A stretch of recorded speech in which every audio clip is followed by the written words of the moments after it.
Mantan juara dunia yang juga menjadi legenda catur dunia, Robert James Fischer atau yang biasa dipanggil Bobby Fischer, pernah memenangkan sebuah pertandingan melawan pecatur yang saat itu peringkat 3 dunia, Ben Larsen, hanya dalam belasan langkah saja.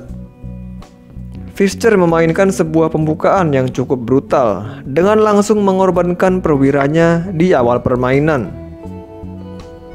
Kita akan menyaksikan pertandingan yang dimainkan Bobby Fischer melawan Ben Larsen yang dimainkan pada tahun 1966. Pembukaan yang dimainkan Fischer pada pertandingan ini dapat kita tiru karena pembukaan ini pastinya sering kita temui pada permainan kita sehari-hari. Kedua pemain mengawali permainan dengan pertahanan Alekhine. Sampai di sini langkah-langkahnya masih merupakan langkah-langkah umum pada pembukaan Alekhine. Setelah hitam menukar pion, kuda makan pion, dan hitam menawarkan lagi pertukaran kuda. Selanjutnya Fischer memainkan langkah yang tidak biasa di sini. Dia langsung mengorbankan kudanya ke F7. Begitu beraninya Fischer mengorbankan kuda ini, padahal perwira-perwiranya yang lain belum ada yang berkembang dan masih berada pada baris paling belakang.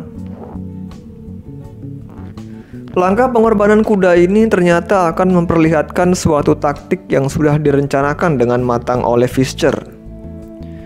Petak F7 adalah petak lemah yang hanya dijaga oleh Raja Hitam saja, maka putih berusaha untuk memancing Raja Hitam untuk maju ke depan.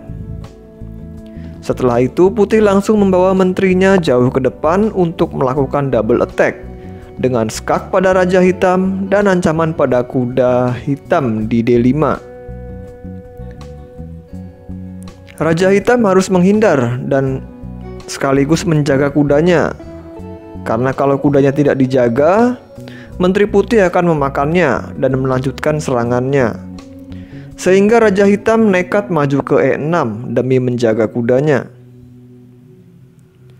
Kemudian putih menskak dengan menteri ke G4, Raja Hitam ke F7, putih melakukan skak lagi dengan menteri H5, Raja E6 lagi. Nampaknya putih ingin mencari hasil remis dengan berusaha terus-menerus menskak Raja Hitam. Tetapi hitam menolak jika harus bermain remis dan masih bersikeras mempertahankan keunggulan materialnya. Hitam pun menggeser rajanya ke D6.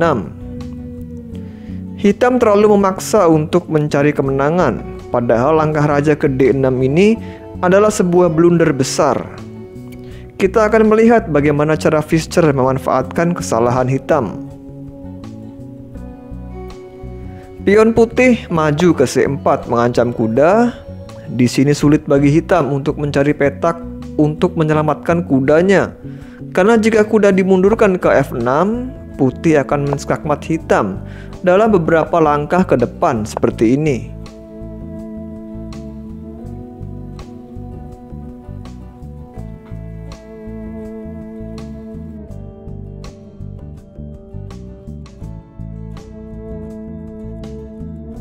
Dalam permainan aslinya, hitam melangkahkan kuda yang lainnya ke F6 untuk memberi ancaman pada menteri putih, sekaligus membuka jalan keluar bagi gajah terangnya.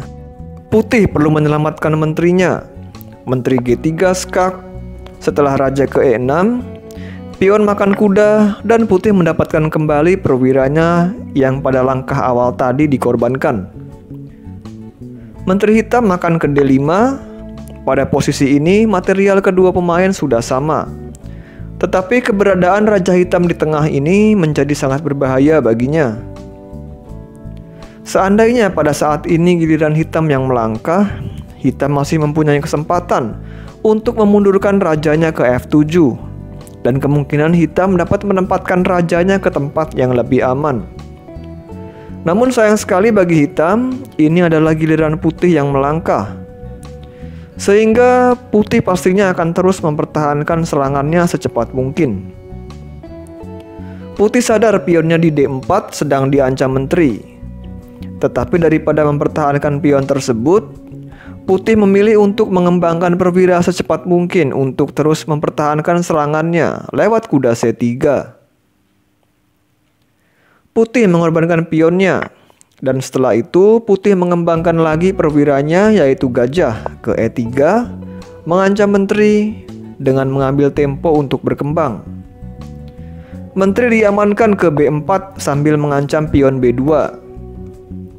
Putih mengancam menteri lagi lewat pion A3. Putih membiarkan menteri hitam untuk mengambil pion di B2 dengan ancaman pada benteng dan kuda putih. Ancaman menteri hitam ini terlihat berbahaya. Namun Putih tentunya sudah membuat perhitungan. Putih segera mengembangkan gajah terangnya ke C4 sambil melakukan skak dan mencegah Raja Hitam untuk mundur ke F7. Maka Raja Hitam mundur ke D7. Lalu benteng putih langsung diaktifkan ke D1 skak. Raja Hitam sembunyi ke E8 dan setelah kuda putih ke B5, Ben Larsen di sini langsung menyerah karena ancaman kuda makan C7 akan membuat permainan berakhir dengan skak mat. Benteng putih menjaga di lajur D. Gajah putih menjaga pada diagonal petak terang ini dan tidak ada jalan untuk menyelamatkan Raja Hitam. Permainan yang kita saksikan ini merupakan permainan yang dimainkan pada catur kilat. Maka dari itu Pfister berani mengorbankan perwiranya untuk membuat lawan kehabisan waktu berpikir dan akhirnya membuat kesalahan.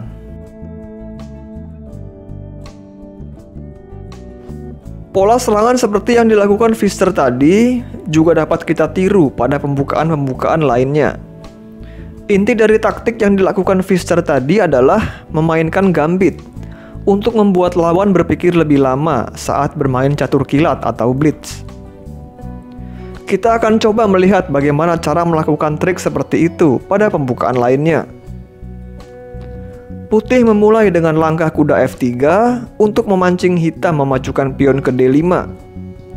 Dikarenakan hitam tidak bisa memajukan pion ke E5 karena dijaga kuda putih. Lalu putih bisa melanjutkan dengan pengorbanan pion ke E4. Ini adalah pembukaan yang disebut Tennyson Gambit. Setelah pion makan E4, kuda putih ke G5 untuk mengancam balik pion hitam. Langkah alami yang biasa dimainkan hitam tentunya berusaha mempertahankan pionnya dengan kuda ke F6. Kemudian putih menawarkan pertukaran pion lagi dengan pion D3. Jika hitam masih ingin mempertahankan keunggulan jumlah pionnya, maka hitam akan menukar pion di D3. Putih memakan balik dengan gajah untuk mengembangkannya dengan memanfaatkan tempo sehingga perkembangan perwira putih menjadi lebih cepat. Kuda putih di G5 masih memberi tekanan pada pion lemah hitam di F7, sehingga keberadaan kuda putih ini sangat mengganggu hitam. Jika hitam mengusirnya dengan pion H6, itu adalah sebuah kesalahan bagi hitam. Karena putih mempunyai sebuah rencana memainkan taktik dengan mengorbankan kuda ke F7. Setelah raja makan kuda, putih bisa melanjutkan dengan taktik lanjutannya, yaitu discovered attack. Gajah G6 skak membuka discovered attack dari menteri putih pada menteri hitam. Jadi poin utama dari gambit ini adalah memancing Raja Hitam untuk menjauh dari menterinya, sehingga menteri hitam tidak ada yang menjaga, dan dengan diakhiri dengan langkah gajah ke G6, terjadi discovered attack dari menteri putih pada menteri hitam.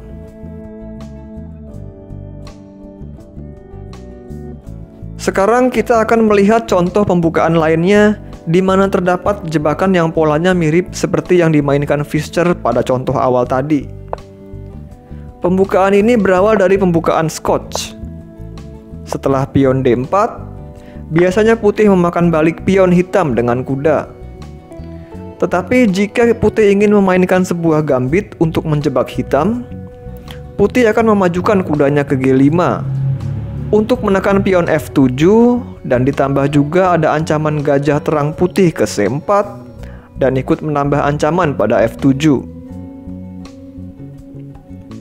Jika hitam mengusir kuda putih ini dengan pion H6, putih dapat memainkan pola pengorbanan kuda yang sama seperti pada sebelumnya. Setelah raja makan kuda, putih membawa gajah terangnya ke C4, skak, untuk ikut serta dalam serangan. Menurut opening database, pada posisi ini, langkah yang paling banyak diambil hitam adalah memundurkan kembali rajanya ke E8.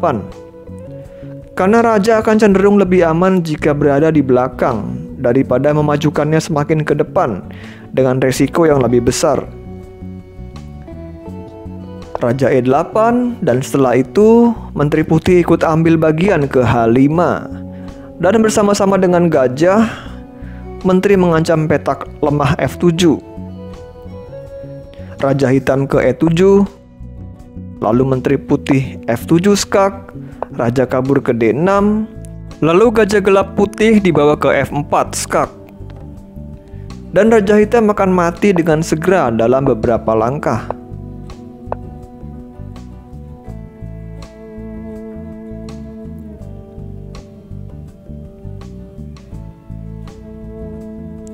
Sekarang bagaimana jika raja putih tidak dimundurkan ke E8? Misalkan bergerak ke petak lainnya seperti E7. Dalam kondisi seperti ini, memang putih tidak mempunyai ancaman secara langsung pada raja hitam. Tetapi putih telah menciptakan kondisi yang membuat putih akan mudah sekali melanjutkan serangan. Dengan memajukan pion ke C3, putih nantinya akan menciptakan lajur-lajur terbuka di tengah. Jika pion makan C3, putih dapat rokade untuk dapat segera membawa bentengnya ke lajur E. Pion makan B2 merupakan langkah yang buruk bagi hitam karena akan menciptakan posisi yang lebih terbuka. Lihatlah betapa mengerikannya dua gajah putih yang memegang kendali dari jauh terhadap pertahanan hitam.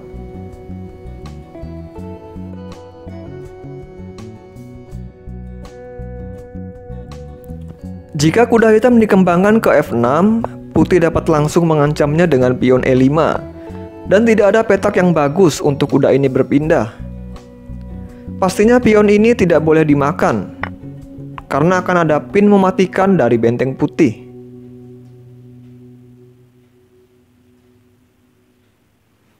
Kembali beberapa langkah ke belakang.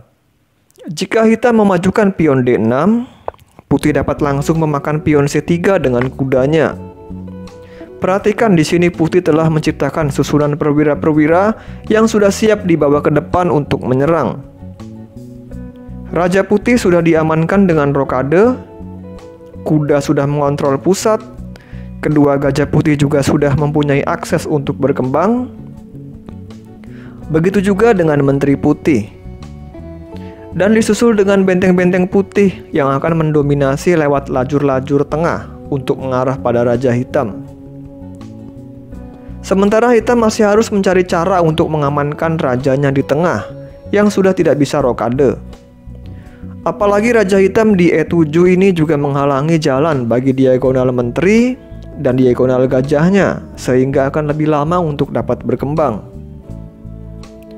Inilah kompensasi yang didapat putih dari pengorbanan kudanya tadi. Ingat, mainkan taktik seperti ini pada catur kilat atau blitz untuk membuat lawan kita kehabisan waktu berpikir, sehingga kemungkinan lawan untuk melakukan kesalahan menjadi lebih besar. Sekian pembahasan pada video ini, semoga memberikan manfaat bagi kita semua. Jika kalian menyukai pembahasan dan analisis pada video ini, silakan like video ini dan subscribe juga channel Sahabat Catur agar channel kami dapat lebih berkembang dan bermanfaat bagi seluruh penggemar catur di Indonesia. Terima kasih telah menyaksikan dan sampai jumpa.